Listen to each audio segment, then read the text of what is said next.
So the next panel is panel 4 on knowledge quality assessment, and then with as case study the climate adaptation.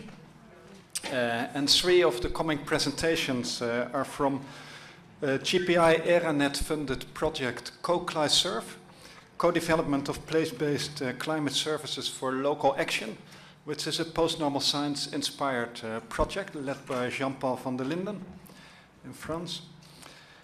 And it's connected with the brainstorm after the coffee break by Diana. And Diana will briefly introduce the brainstorm as a mindset for what we have to think about in the presentations here.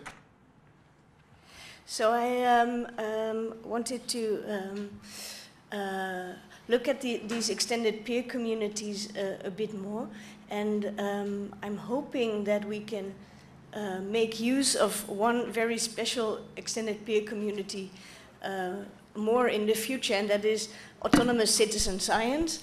You have a lot of scientists doing science, or amateur scientists doing science on their own, without the guidance or advice or anything of academic scientists. Now, these people can produce really valuable things, I think, but I also think we have to test that. And there's also these credibility issues that they have. So I want to, in the next brainstorm, which will be the next block in the other room, I want to look at where they are placed in the whole landscape of academic science, industry science, consultancies. Where are these amateur scientists placed? And then how can we do something about this issue of trust in their results? And to achieve that, I would like to look at the whole road that is between the need for certain knowledge and eventually the production of it. So there's the motives, there's the way of organization, there's the results, there's the purpose. I want to look at all that and see if we can find a way to make their results legitimate without having to put a university stamp on them. Because that's what we usually do when we work with citizen science, and I don't think that should be needed. So that's what I would like to ask you. And if you're really annoyed right now, please also join me, because I also want to have the critical side. And if you have any ideas, that's really nice. Thanks. Then I can introduce the next speaker, which is Werner Krauß from the University of Bremen in Germany, and also affiliated with the Rachel Carson Center in Munich. And Werner will talk about narratives of change and the prospects of post-normal climate services. Yeah, thank you. Good morning. Thank you very much for having me here. It's wonderful to be here in this community of post-normal science. And my talk is a little bit different from the abstract I wrote. First, I intended a very challenging philosophy of science talk, but recently I was so involved in narratives that I thought I present a narrative. I present here a narrative too about working in a project and about what I learned in the field.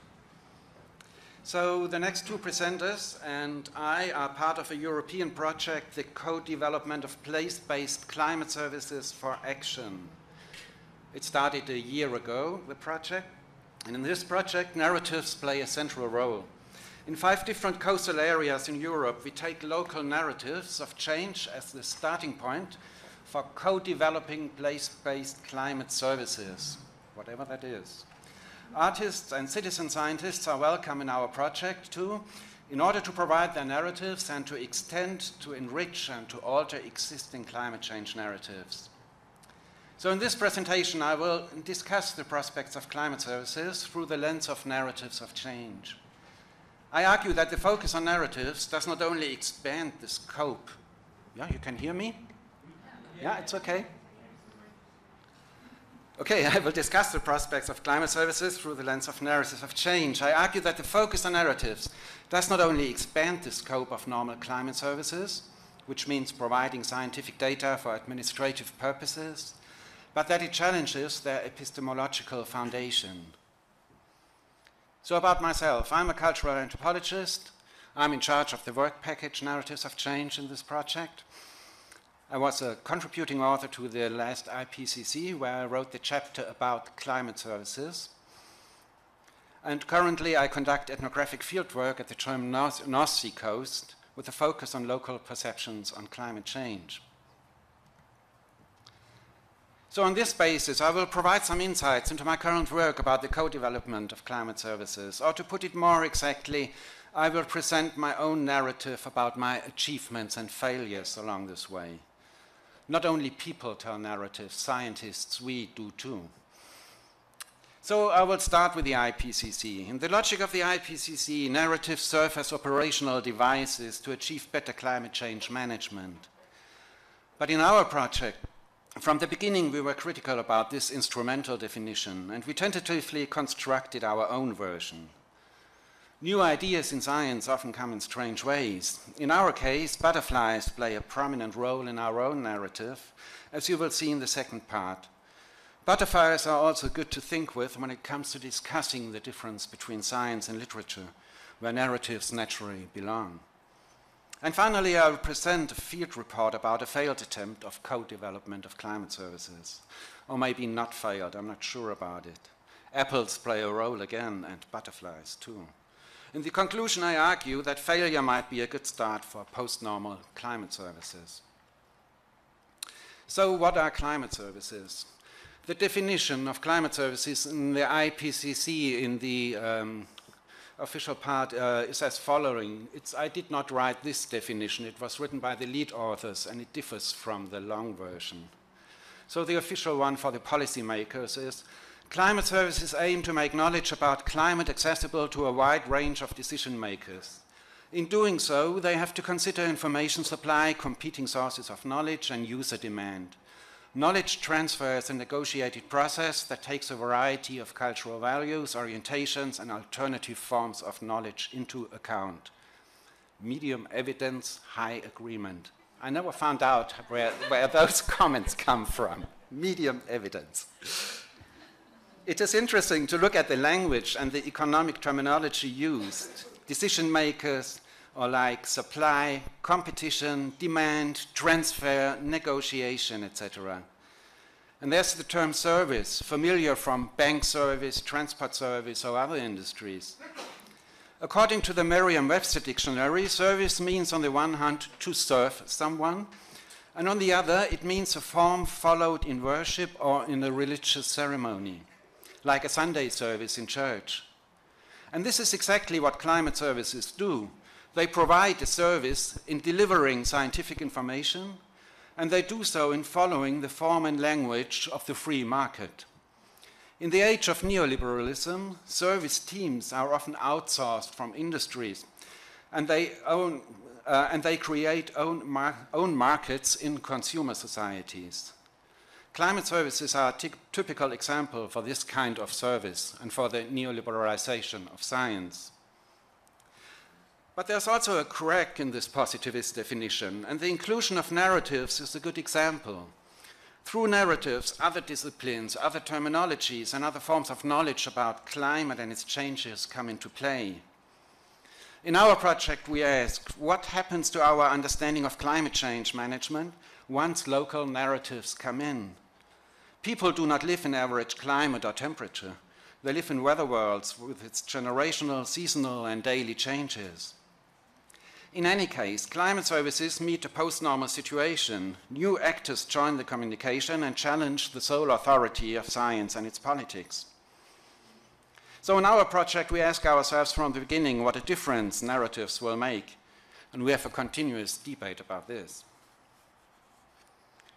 For one of our first project meetings, from the beginning of the project, I arrived in Brussels after an early morning flight from Hamburg. I had prepared a statement which I was eager to communicate to my colleagues from social sciences and natural sciences. I was concerned about narratives, which we had chosen successfully as our unique selling point in the highly competitive proposal market of the EU. As an anthropologist, I'm familiar with narratives. They are part and parcel of our work with people in the field. But what would happen to narratives in our project? A metaphor helped me expressing my concerns. I said you cannot pin narratives like butterflies on a needle in order to dissect, analyze, and categorize them. Instead, I argued narratives are interactive, told to someone in specific moments, as part of a conversation and a process. You have to follow a narrative like a butterfly on its journey, flying from here to there, permanently changing perspective. Without butterflies, there were no apples, no flowers, no beauty. I said something like that. Anyway, my colleagues from more sober disciplines listened closely, and the butterfly metaphor stayed with us and gained a life of its own. After the project had started, our project leader, Jean-Paul van der Linden, went to a EA4CS meeting to Brussels. He wrote us an email that everything went fine in the presentation of our project. Another scientist who attended the meeting, Paul Stoll, wrote a blog post about it entitled Climate Stories and a Butterfly Net. He started his report about the meeting with a perfect analogy to many climate scientists' demand that climate services should provide robust facts and nothing else. He quoted one of the speakers at the meeting who said, "Financial decision makers don't want stories. They want data to go into the financial risk models." But then Paul Stoller, in his blog report about the meeting, goes on and reports about our approach in co-CLISURF in our project, as presented by Jean-Paul van der Linden. So I quote, "But then another project coordinator showed us why stories matter to the rest of us. A French social scientist called Jean-Paul described his project by walking around the room with an imaginary butterfly net catching stories from the air. For the first time that afternoon, everybody seemed to be paying full attention. Jean-Paul had designed a project, he told us, whose procedural benefits would outweigh any other benefits. For his project, it was capturing the process of bringing personal stories and scientific information together that mattered most, rather than the results of that process themselves. So the butterfly had stayed in Brussels and gained a life of its own, not pinned down on a needle, instead caught in a net, carrying both personal stories and scientific information.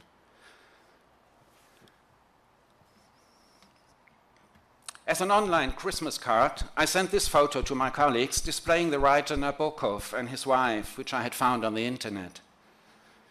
Nabokov was obsessed with butterflies. As a young man, he had hired at Harvard University as a butterfly taxonomist in the Department of Zoology.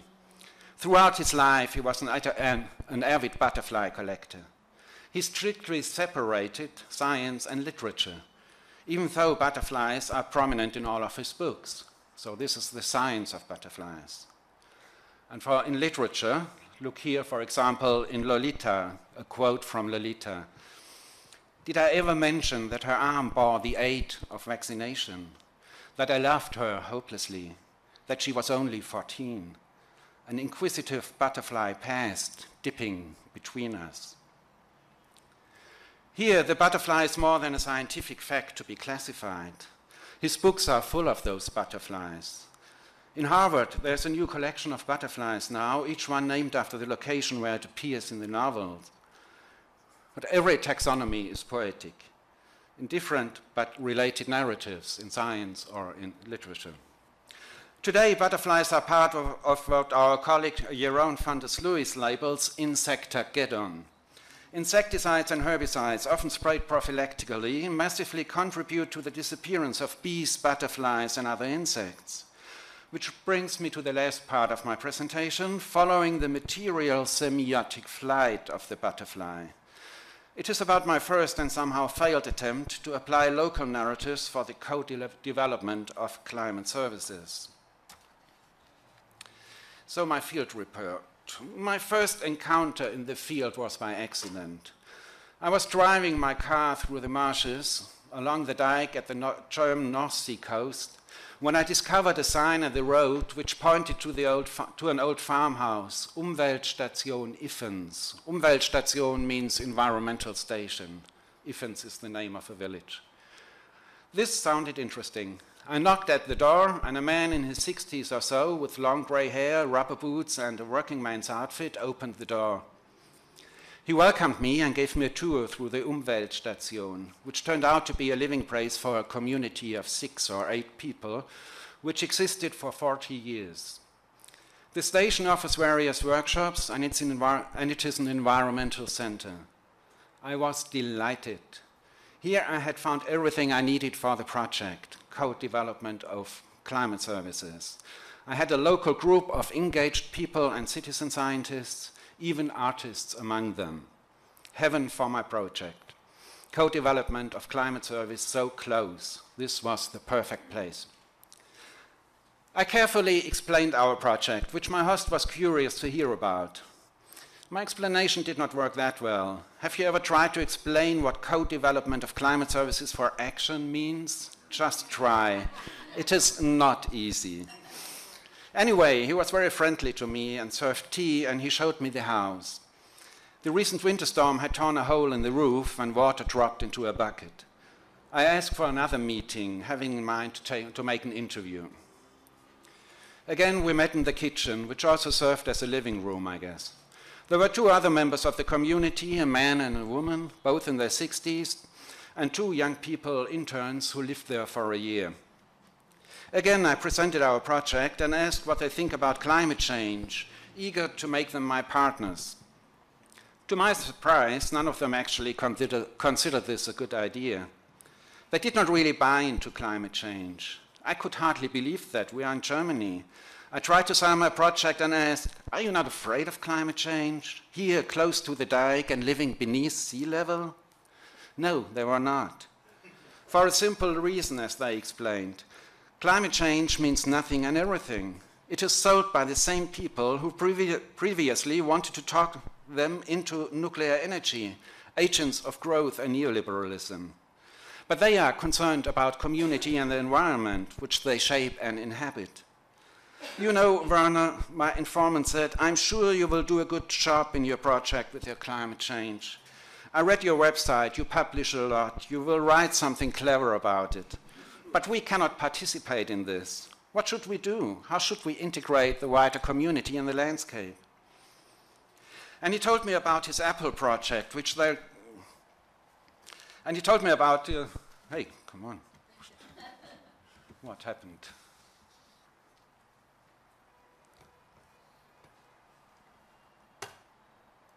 Here we are. And he told me about his Apple project. They ran already for many years. He's interested in regional apples, grown in orchards which do not fit the EU regulations. And he invites people to bring their apples for making apple juice out of it. It has become a yearly ritual in autumn, and people come from all over the place. They collectively press the apple juice and fill it into bottles. They spend the days together with their neighborhood. There's apple cake, apple poems, and apple parties. So he said, this, Werner, is something we can actually do together with other people.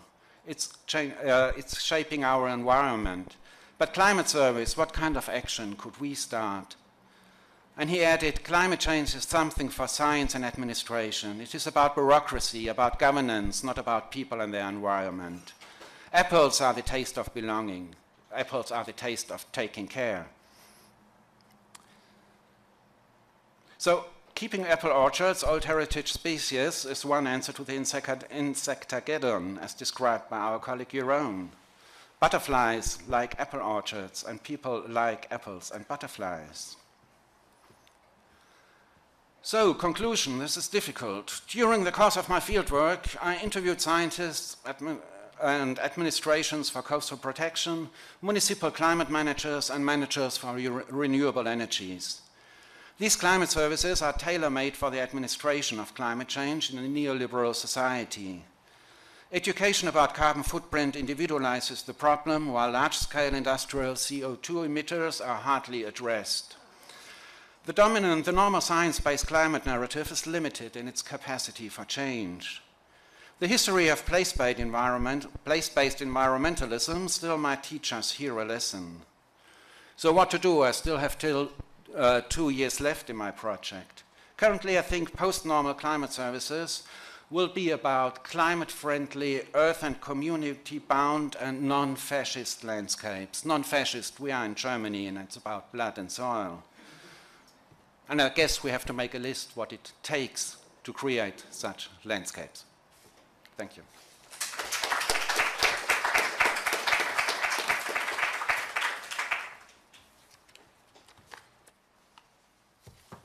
So we have to move on in terms of time. The next speaker is Arjan Wardekker. He is a senior researcher at the Copernicus Institute of Sustainable Development at Utrecht University. And he will talk about framing the future using local narratives of change to explore future visions and knowledge needs for urban climate resilience.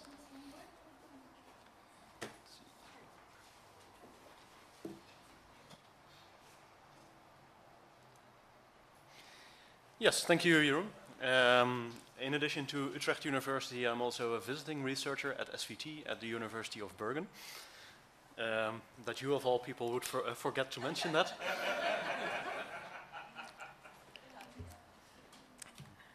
So, climate services.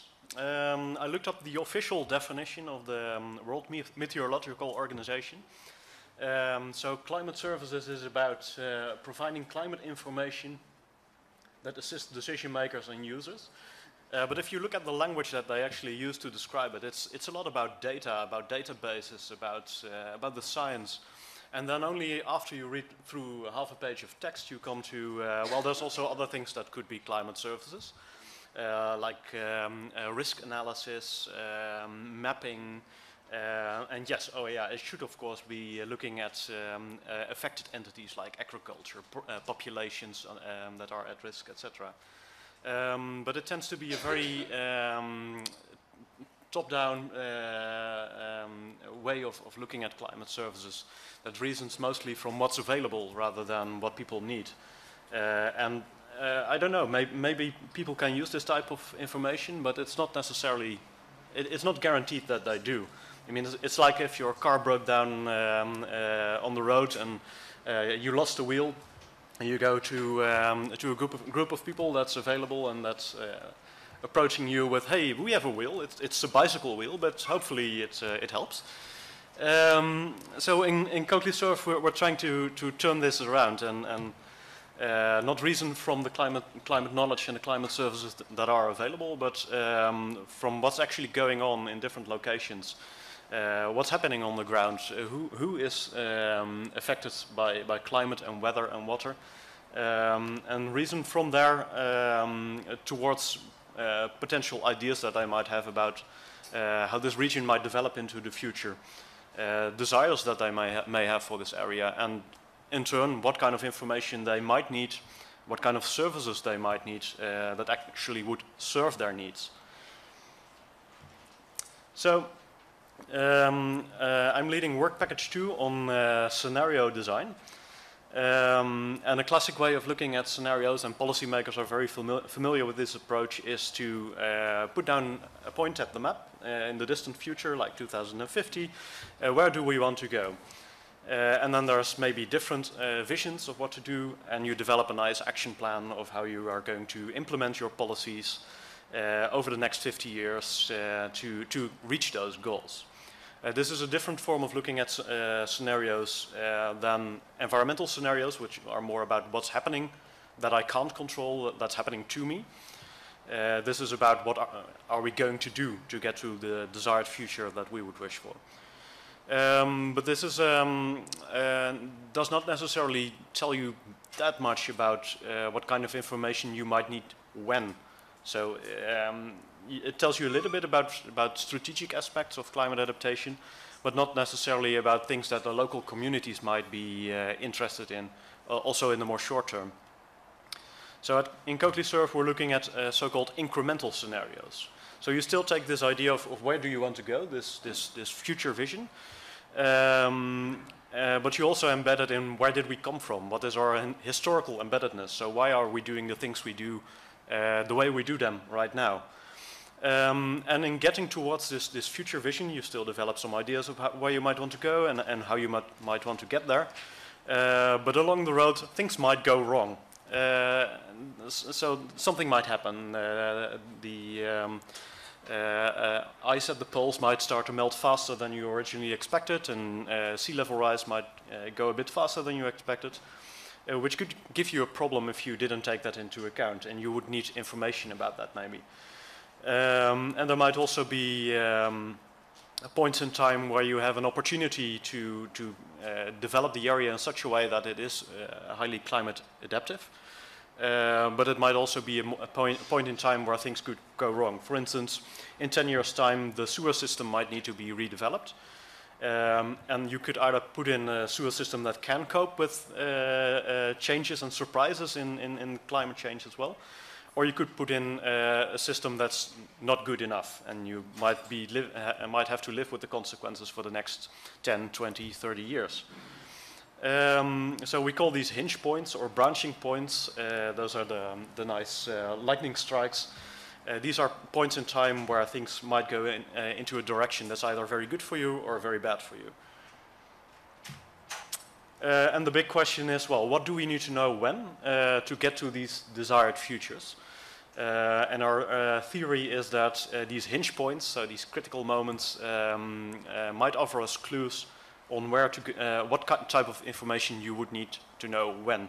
So by the time you would start to design your new sewer system, you would need information about rainfall projections, possible surprises in that. And that puts, that guides you in the type of knowledge you need, but also the timing, so when you would need that. Our Dutch group is looking into the specific city of Dordrecht. Werner is looking into the Dutch Waddenzee region, but I'm looking at more of an urban case study. Dordrecht is in the west of the country. It's a city of about 120,000 inhabitants. It's close to the sea. Just to the left of this map is Rotterdam and the entrance to the coast.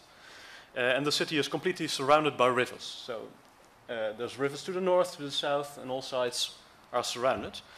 But they experience water from all sides. So there's heavy rain showers, coastal rain showers during the summer months.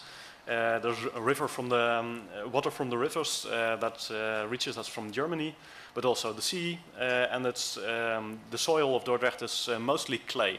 So if there's a heavy rain shower, the water doesn't drain into the soil that easily. So you get problems in especially the low points in the city, where the water simply collects. It's also a socio-economically challenged city. It's described as a working class city. Which brings some challenges in terms of budget, and they have a big housing challenge. They need to develop 10 to 15,000 new homes within the current city limits in the coming years.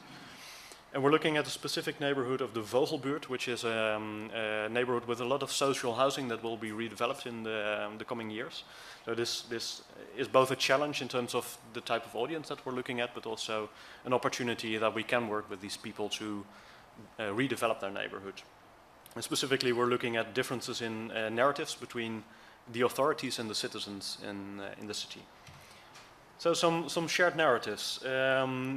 What was very, very interesting for us is to learn that basically everybody is really aware of the history of Dordrecht in relation to water.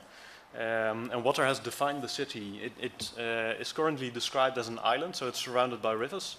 But this wasn't the case for a long time. So the city developed when the area was still attached to the land.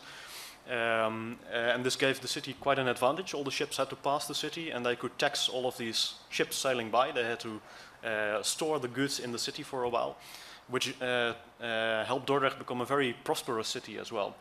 And then there was the big flood, the St. Elizabeth's flood of 1421, and suddenly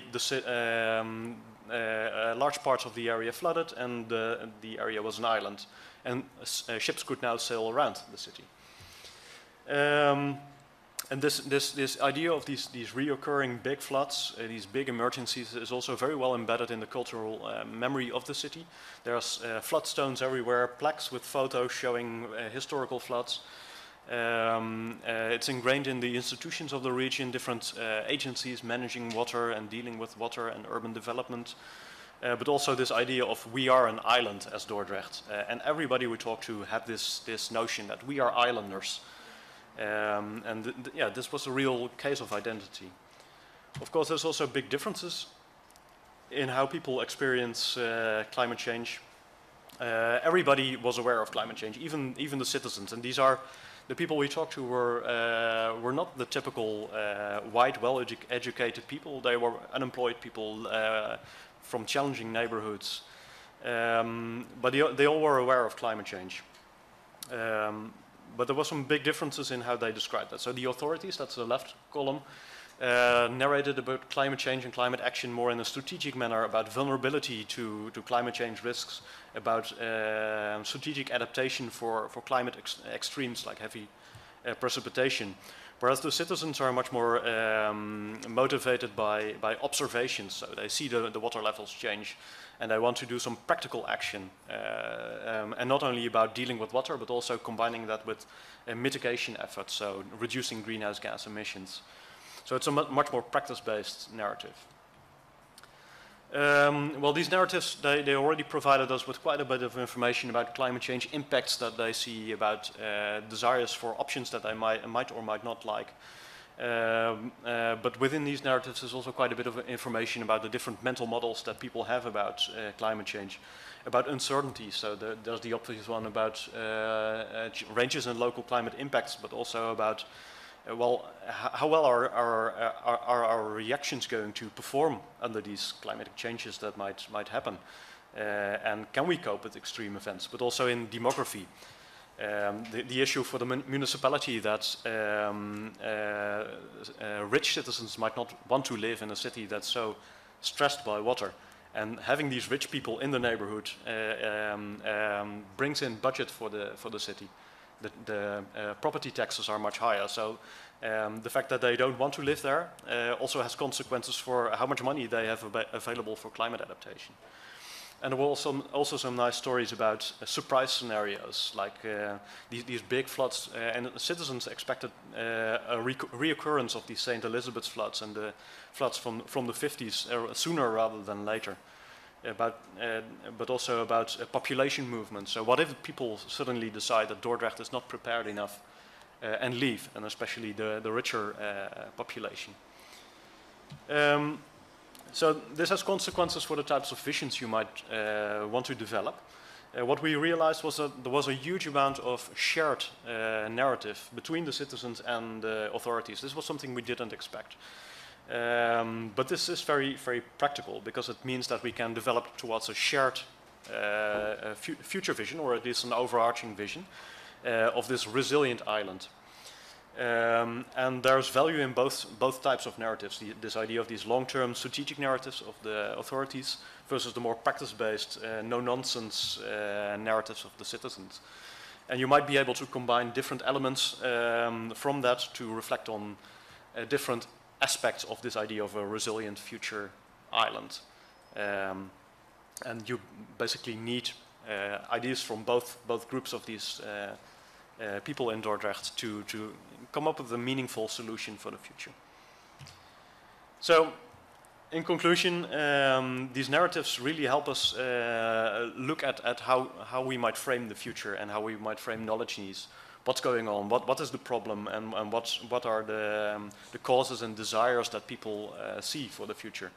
And this includes both climate-related and explicitly also non-climate-related things, as well as things that we might control locally versus things that we can't control locally. And these offer clues to what you would need for the future and what you can do locally and what you might need to do in other levels of the government or in the country itself. Thank you.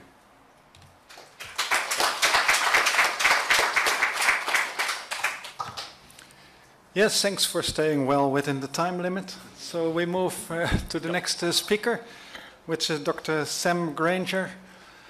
He's a postdoctoral fellow at Leeds, University of Leeds in the United Kingdom, working with Suraje Dessai, who is a co-author of the paper you will present now, right? Yeah, that's right, yeah. And the talk will be about knowledge quality assessment of seasonal predictions and long-term projections in climate services. Okay, yeah, so a bit of a departure. So I'm not part of this, I don't even know the name of it, sorry, co-CLI serve project. So a little bit different, moving more towards the information and assessing the quality of the information, characterizing the uncertainty within, well, in this talk, I'm just going to talk about projections, climate projections, and particularly regional climate projections and knowledge. And I'm looking at this in the context of Chinese climate services. Can everyone hear me okay? Yeah? Okay, cool. Right, so I'm just going to skim over this very broad definition of climate services. So we broadly defined it, for the purposes of this talk, I'm going to broadly define it as the generation, provision, and contextualization of knowledge and information for climate-sensitive decision-making.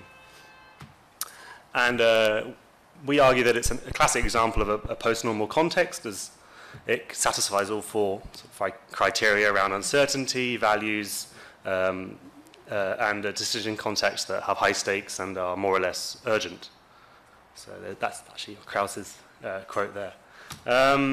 Okay, so in 2015, the Climate Services Partnership, which is a kind of network of producers, users, researchers, and donors involved in the field of climate services, they published an ethical framework for climate services that really challenged producers and providers to adhere to values of integrity, humility, transparency, and collaboration.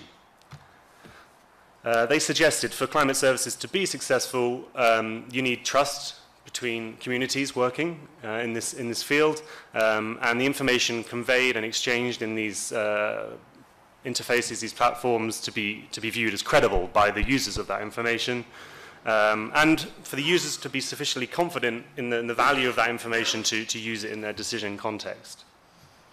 So this would imply that for climate services to be successful, one of the things that you need to get right is the characterization of the related uncertainties within the knowledge being exchanged and information conveyed.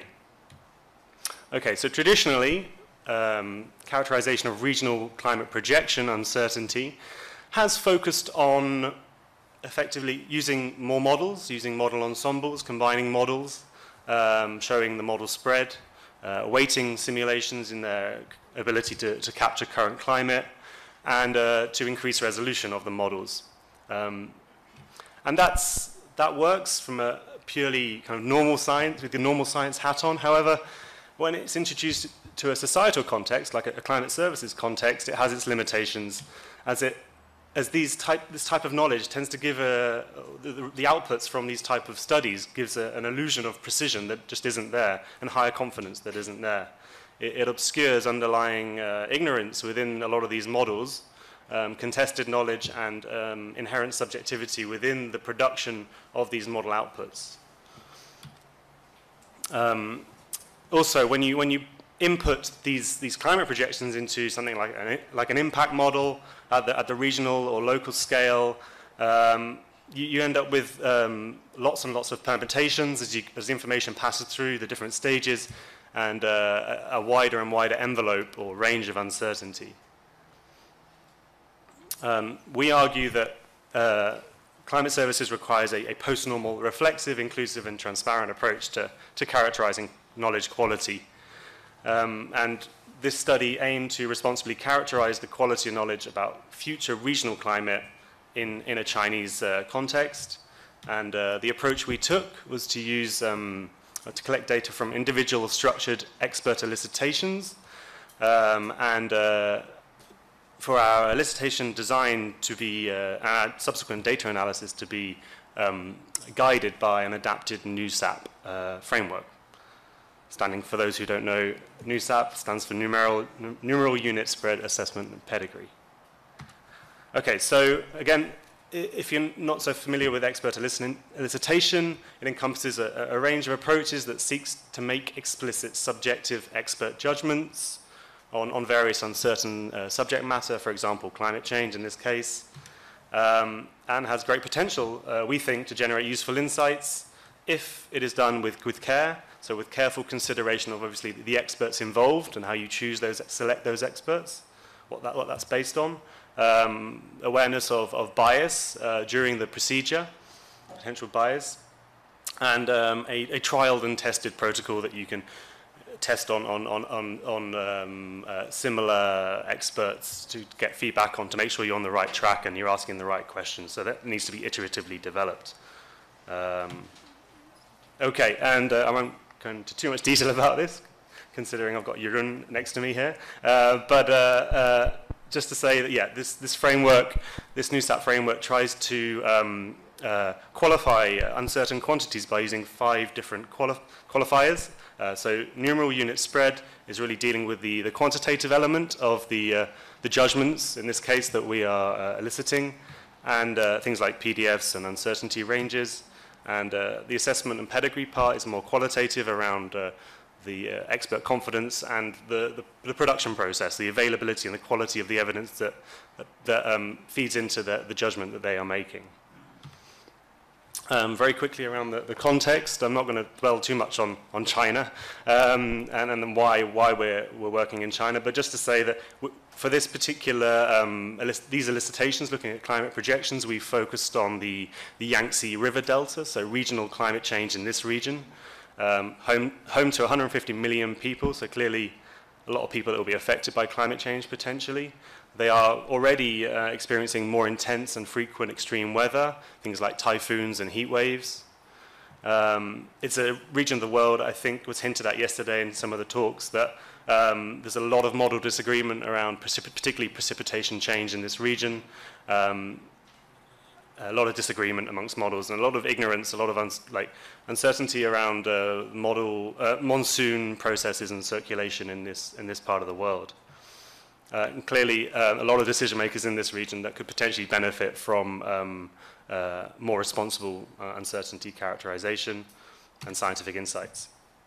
So in terms of our elicitation process, the first thing we did was to conduct a literature review of regional climate change, regional climate projections, so looking at all studies that deal with this particular region of China and more broadly at China as well, because as you can imagine, it's not an exhaustive list. There aren't that many studies looking at this particular region. But that gave us a list of some of the most authoritative experts in the field. And then what we did was iteratively develop the procedure with scientists at the University of Leeds, at the Met Office, to test, to check that we are asking the relevant questions to pull out the types of data that we're looking for around uncertainty. So, yeah, we ultimately met with and conducted elicitations with 10 experts, which we believe to be a good sample, considering that the population of experts in this particular field is probably quite low. Each elicitation took around 2 to 3 hours, which was considerable time for some of these high-level professors in China. It was quite difficult to get them in a room for that long, so I think we did quite well there. During the interactions, they had access to, obviously, a lot of the meetings took place in their own offices, so they had access to their computer, any data or results that they wanted to refer to. They could write down or sketch any ideas they wanted to explain to me. And when we were asking for these judgments, or eliciting these judgments, we did make it clear to them that it was based on their expertise and their interpretation of the evidence. So it wasn't, we didn't want them to have to look at their previous studies and come up with just a number that is in a paper somewhere. We wanted them to really consider the full spectrum of their experience and their interpretation of the evidence. Okay, so in terms of the theme of the elicitation, it was, as you may have gathered, around the production of future climate knowledge for the Yangtze River Delta. This is, by the way, if anyone doesn't know the region, it's the east of China, the highly populated coastal region of China. And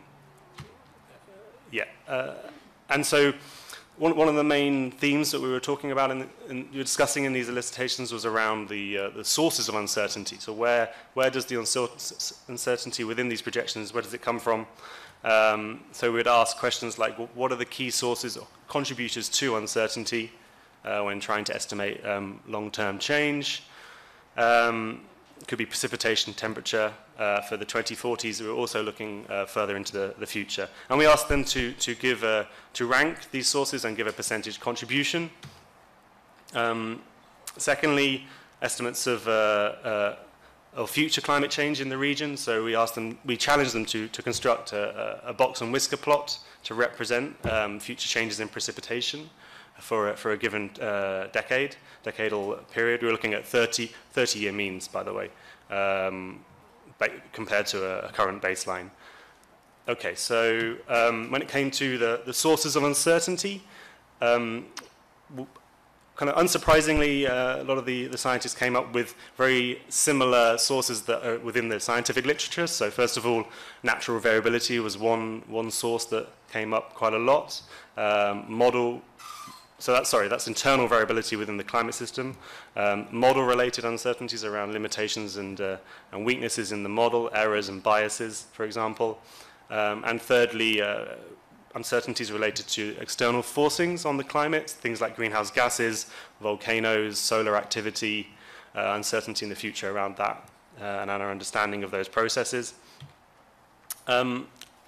However, so these are the contributions to overall uncertainty. So each bar represents one expert, and you can see that while these three categories, these are the three categories that we elicited, not all experts refer to all three categories. So some would just refer to model uncertainty and external forcing uncertainty, and they wouldn't mention at all natural variability or internal variability. They would maybe factor that in and conceptualize that within model uncertainty or whatever.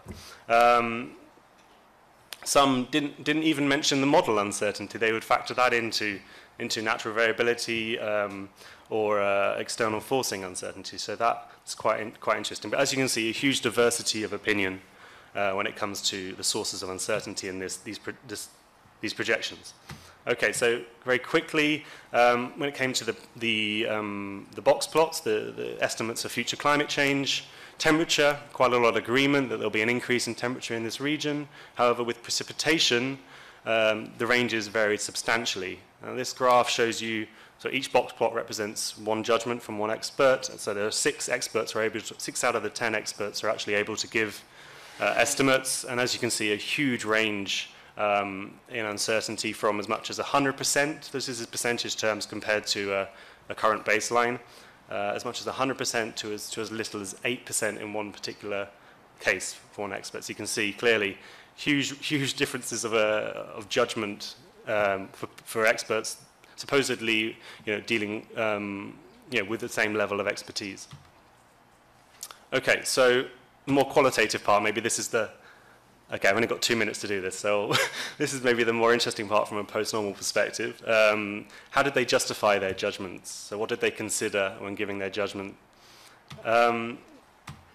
So when giving their judgments, experts would often refer to sort of regional factors like things that were particularly uncertain for these projections in this region compared to maybe global climate change projections. So things like the amount of how mountainous China is and the effect that has on their ability to model the climate in this region.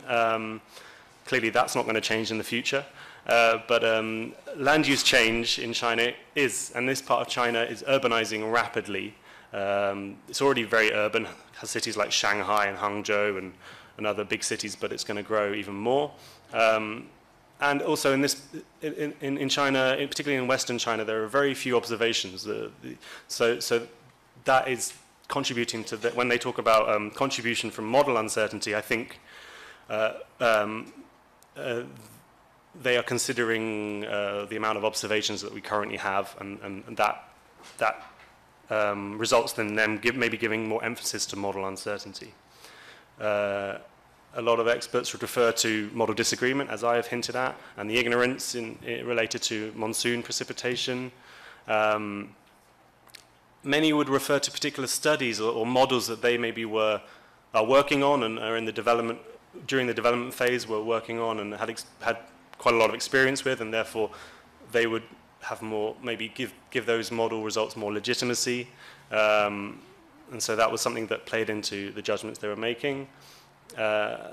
Some experts had sort of related experiences and interests and expertise, maybe to do with things like heat waves and typhoons, that also played a part in the contributions they were giving to the uncertainty sources and the estimates of future change. So, for example, like I say, one person looked at heat waves a lot, and so they were looking at the extremes. They were looking at the 99th percentiles, So they they made their ranges very wide because they were constantly working on this, and so they were very aware of it. So that just shows you the subjectivity in some of these estimates.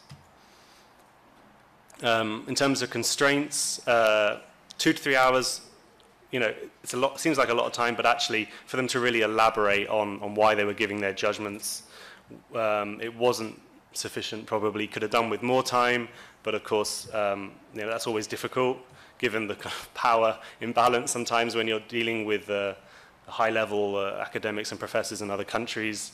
For someone like me to expect them to spend their whole day with me, someone they've just met. So that sort of leads on to the kind of social and cultural dynamics, as well as maybe being a constraint to this type of approach. And also the reductionist sort of normal mindset that a lot of these scientists have to get them to really think about giving subjective judgments. It took a long time, particularly in a country like China, where it's very technocratic. And the way climate services is currently done in China is very much numbers-based and very deterministic. So yeah, that was clearly maybe a constraint in this particular case. So overall reflections, conclusions, clearly a lot of diversity. This is the final slide. A lot of diversity of judgment and of opinion between experts. And we're trying to, well, to find out perhaps why that is, we're going to follow up and get back in touch with the experts and ask for them for further comment, further justification, to try and pick apart exactly, see if there are any patterns in why certain experts gave a particular contribution to overall uncertainty or the estimates that they gave. And to ask if they want to revise their judgment and give them a chance to perhaps revise their judgment after thinking about it further discussion. They may want to change it. Of course, we wouldn't show other judgments, so that would kind of ruin the illusion. We also will be, of course, looking back at the literature that we looked at the beginning to see if there's any commonalities, if it is in the literature as wide-ranging as it seems from these expert elicitations. So, just to conclude, clearly responsible characterization of uncertainty is crucial for reflexive, inclusive, and transparent climate services. I guess a big question for me now is, and it sort of follows on from some of the talks earlier today around the user side and how we communicate and engage users with this type of information, particularly if we're opening the box on uncertainty. How do we engage with users that are very familiar and have a preference for deterministic information? They want one number and they want to plug that into their model and they want to walk away. How do we engage with them when it comes to trying to bring more characterization of uncertainty? And then, yeah, I think narratives and scenarios and a lot of what was discussed earlier today maybe could play a part as bringing these completely different ways of thinking together. So I'll just maybe leave it there because I know I've gone over. So thank you.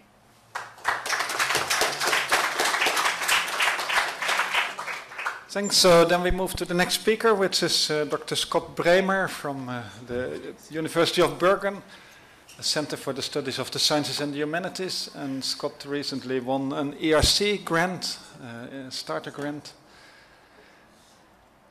But today he will be talking about what is high-quality knowledge for climate adaptation in institutions.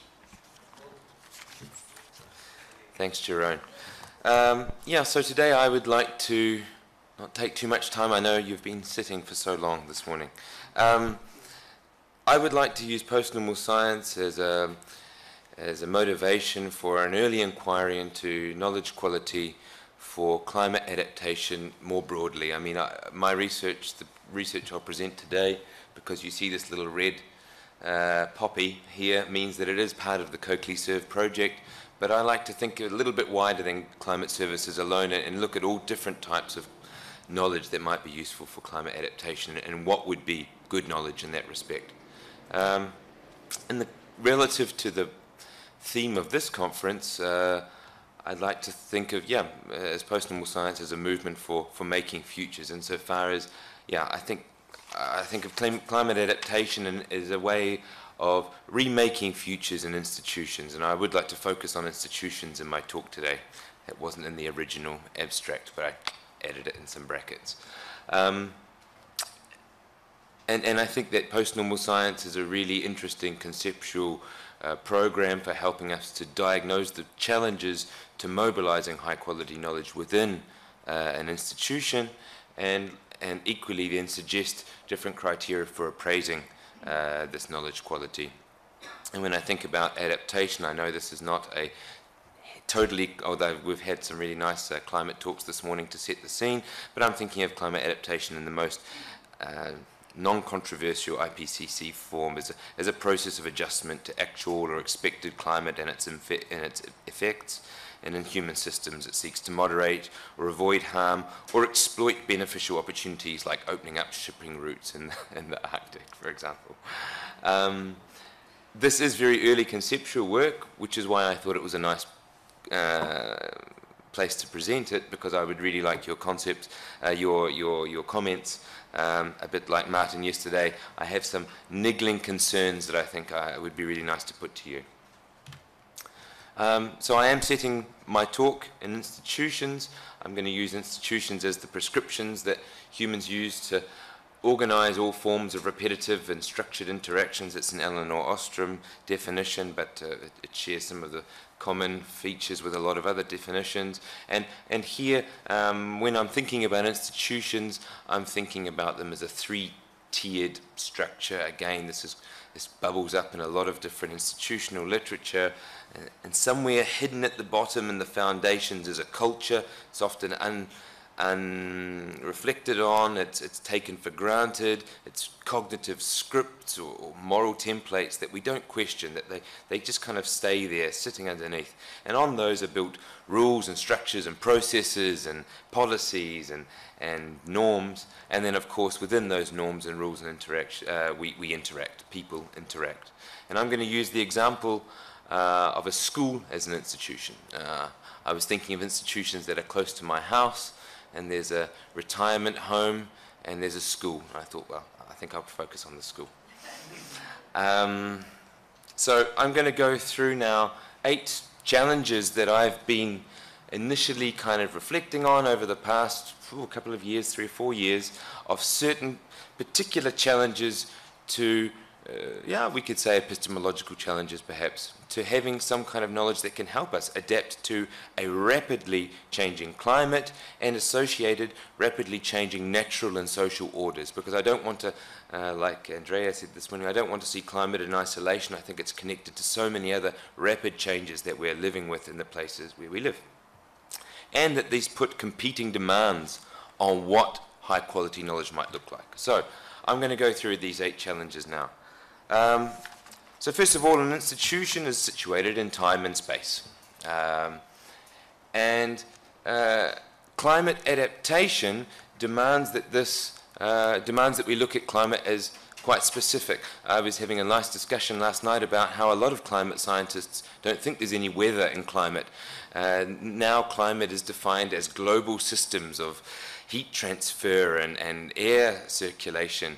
But in the way that it manifests itself in changes that we're going to have to adapt to, impacts that we're going to adapt to, they are by nature specific. The extra rainfall we get in Bergen will be different to the different weather that they're going to experience in Oslo because of the mountain range, the westerly, predominant westerly winds and so on. So it demands that it be local. And at the same time, this could be a talk in itself, but these rapid changes imply some kind of discontinuity of natural order. By that I want to say a lot of the measurements that we are calculating flood probabilities based on and things like this, they are from a weather regime, a regime of rainfall that we may now be shifting out of.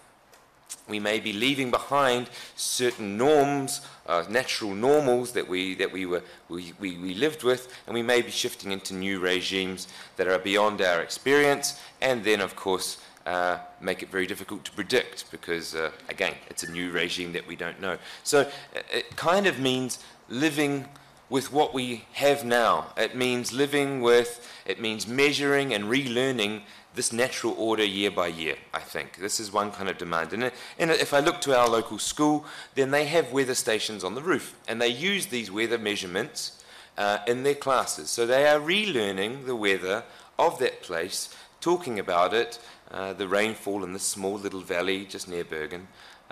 So this is the kind of thing, this is what that demand might look like if we were to place that kind of demand on an institution like a school. Okay, secondly, institutions are situated in society, and we already heard today about legitimacy. And institutions are based on some kind of logic of social appropriateness or order. They are seen as legitimate in our society because they have a certain function and because they behave in a certain way. Often scholars will talk about the court system, for example. There are certain procedures, there is a perceived value neutrality and all of these things in the court system which lend it the legitimacy, which allow us to invest it with legitimacy to take people off the streets or free them from jail or what have you. But this is, of course, there's a shifting. Again, if we think about this in terms of rapidly changing social and natural orders, there's a shifting logic of social appropriateness and order. And this legitimacy might need to be renegotiated. And if I think about our school, then will climate change be included in our school curricula? And what will that do to the legitimacy of our school? And likewise, what will that do to the legitimacy of climate change within our communities? If it's in our school, suddenly does it become real? Does it become something we legitimately should have concern for? Or likewise, if we put it in our schools, are there climate skeptics or other people who might say, well, you know, what's this now? And we could almost relate it to debates that we always see about, you know, parallels between do we teach intelligent design or evolution in schools, and what does that do to the legitimacy of schools? This is the kind of issue that I want to get at. A third one relates to this cultural foundation of institutions, these representations of nature that we don't question. And these are being destabilized. Again, they belong to, arguably, perhaps, a natural order that we now no longer live with. So we can think of in Bergen snowy white winters. And when you ask them about winter, they say, yeah, snowy white winters, we go skiing, we go sledging in the local park, and it's fantastic. And now those white winters are becoming more and more rare. So we need to perhaps have climate adaptation knowledge that is embedded in these cultural representations, but also shines a light on them and asks us to question some of these and think, yeah, maybe in the UK there's another fantastic study where they ask people, what is Christmas? And they say, well, it's you know, snowmen on the front lawn. And most parts of the UK haven't had snow on Christmas Day since the early 70s. So that representation's outdated. It's rule-based. Here I want to say it integrates with the policies and rules and norms of an institution. And if we look at our school, then that would mean integrating climate into the curricula, perhaps, climate and climate adaptation themes, but also how that might affect the school year. When is the camping season now? Have they had to shift that because when they used to go camping is now not the right conditions for camping? Or when is the summer holidays? In New Zealand, they're thinking of changing the school summer holidays because it's at the moment in January, but now February is the hotter month and the kids can't concentrate in class. So that kind of order change that imposes a demand on the information. It needs to be credible. There are shifting criteria and categories of trustworthy knowledge. We've heard so much about that, I don't want to go into it, and I don't have the time anyway. But we perhaps need to, within all of our institutions, including our schools, have a kind of pragmatic renegotiation of what constitutes credible knowledge to teach in a school. Is it only science that we can find in a textbook? But then are these textbooks being outdated by these rapid changes? Or should we lend any credibility to local knowledge? Or we've put up climate sensors all around Bergen with the help of Diana, what we might talk about in the next session. And can we use that information in our schools? These little climate sensors put all around the city. Increasing divergent demands of precision of the information that we might need for climate adaptation. And here I want to put in a plea with an anthropologist like Hastrup and say, perhaps in our school, do we need to teach precision at the level of there will be a 15% increase in precipitation by the year 2050, or is it sufficient to have some kind of knowledge that helps us anticipate? So can we just say, yeah, winters are going to be less white and more rainy, and we'll need to deal with that? Or, yes, July in Bergen is a wet month and it's going to get wetter, so yes, summer holidays means going somewhere to find summer elsewhere, in Barcelona maybe. So maybe anticipatory knowledge is a different category of knowledge than the prediction that we are so married to. Usefulness in our school, you know, what is the function of that school institution? It's to help these kids become happy adults that live meaningful and useful, maybe useful lives for society, pay taxes and things like that. So then our knowledge, the knowledge of climate adaptation that we would teach in the school would need to be tailored to fit that function. I'm going very fast now because I have just three slides left in 2 minutes. And finally, one that you wouldn't typically perhaps see in institutions themselves, because typically things like justice and fairness are not discussed in institutions because, you know, these are the things that are cooked into our cultures or systems, etc. But if we are able to stand outside and look on this quality of knowledge, then of course an eighth category or an eighth demand would be that it be transparent and accessible knowledge for everyone. And here, my school is near the hospital, and there's lots of doctors' kids that go there, and it's a very wealthy school. And of course, it's got this nice weather station on the roof. But what about some of the other schools around Bergen? Should this knowledge not be open for everyone? So that's the kind of concern I'm interested in there. This slide I skip over. You're not supposed to be able to read that. It's just to say that there's been a lot of people thinking about knowledge quality for relative to climate adaptation, and particularly in this climate services field, which we've heard so much about this morning. But as myself and a few others have said in a paper that hopefully is coming out soon, I think we need to broaden this focus, even broaden it beyond this enormous exhaustive list here from Wall and colleagues. And we started to put together some first steps of 10 criteria, knowledge quality criteria.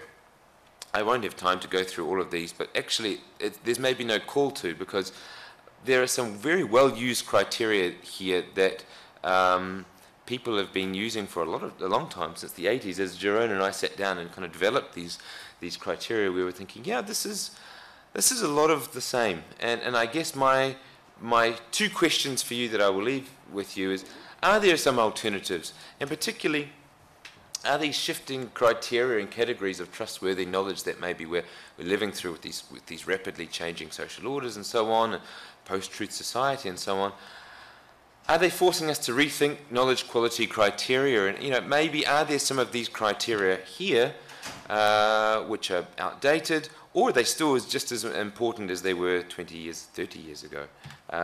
So that's what I'd like to leave us with. Thank you.